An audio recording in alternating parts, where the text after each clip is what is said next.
విశ్వం దర్పణ దృశ్యమాన నగరీ తుల్యం నిజాంతర్గతం పశ్యన్నాత్మని మాయయా బహిరివోద్భూతం యథా నిద్రయా యస్సాక్షాత్ కురుతే ప్రబోధ సమయే స్వాత్మానమేవాద్వయం తస్మై శ్రీ గురుమూర్తయే నమ ఇదం శ్రీ దక్షిణామూర్తయే. చెప్పలా? విశ్వం దర్పణ దృశ్యమాన నగరీ తుల్యం నిజాంతర్గతం. తనలోనే ఉన్నదాన్ని అద్దంలో పడి చూస్తూ ఉండే ప్రపంచాన్ని చూసినట్టుగా చూస్తున్నాడు.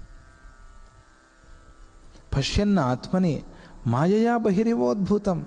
తనలో ఉండేదాన్ని మాయతో బయట ఉండేదానిలాగా చూస్తున్నాడు. ఓ అంటే నాలో పడింది ఇదంతా. నాలో ఉండే బింబము బయట ప్రతిబింబంగా కనిపిస్తోంది. నేను ఈ వాసనలు సంస్కారాన్నే నాలో బింబంగా పెట్టుకున్నా. నాలో పరమాత్మని బింబంగా పెట్టుకుని ఉంటే పరమాత్మే కనిపించేవాడు. అందుకని గణపతిని బింబంగా పెట్టి పూజిస్తాం. బింబంలో స్థాపన చేసి గణపతి హరిద్ర బింబం, అది బింబం అని పేరు. ప్రతిమా విగ్రహం కాదు కదా, అది బింబం. గణపతి బింబం. అది పసుపుతో ముద్ద తయారు చేస్తామే, ఆ ముద్దనేమంటారు? బింబం. ఆ గణపతి యొక్క బింబం. అస్మిన్ బింబే శ్రీ మహాగణాధిపతి ఆవాహయామి. ఈ బింబంలో ఇది బింబం. దీనికి రూపం లేదు, అవయవాలు లేవు, ముఖం లేదు, పొట్ట లేదు, కళ్ళు లేవు, ఏమీ లేవు, అవయవాలు లేవు. నిరవయవం అంటే నిర్గుణం. ఇది గణపతి. ఇది మొత్తం అంతా గణాలకి అధిపతి.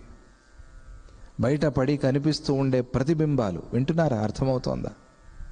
ప్రతిబింబం ఇది. అందుకనే నువ్వు లోపల సంస్కారాలు వాసనలు తగ్గించుకోవాలి అంటే ఆ స్థానంలో ఈ బింబాన్ని, చైతన్యాన్ని గుర్తు చేసుకోవాలి. అంతే, సులభం. అది వచ్చినప్పుడల్లా దీన్ని గుర్తు చేసుకో. తేలికైంది కదా ఇప్పుడు. అప్పుడు అదే బింబం ప్రతిబింబంలో పడుతుంది. అంటే అదే నీకు కనిపిస్తుంది. అదే ఉంది కాబట్టి అదే కనిపిస్తుంది. ఇది ఒక సమాధానం దానికి. పశ్యన్న ఆత్మని మాయయా బహిరివోద్భూతం. బయట ఉన్నట్టుగా చూస్తున్నాయి. బహిరివ ఉద్భూతం ఇవ. బయట లేదు, బయట ఉన్నట్టుగా చూస్తున్నాడు. ఎందుకు? తాను వ్యవహారం చేయాలి కాబట్టి. తనలో ఏముందో అదంతా తాను బయట చూస్తుంటాడు. అందుకే నాకు నచ్చిందండి, నేను అక్కడికి వెళ్తానండి అంటే, ఎందుకంటే లోపల ఉంది తనకది. లోపల అటువంటి సంస్కారం ఉంది కాబట్టి అదే నచ్చుతుంది, అక్కడికే వెళ్తారు. సంస్కారం. ఈ ప్రకారంగా ఆ ప్రతిబింబం చైతన్య సత్తని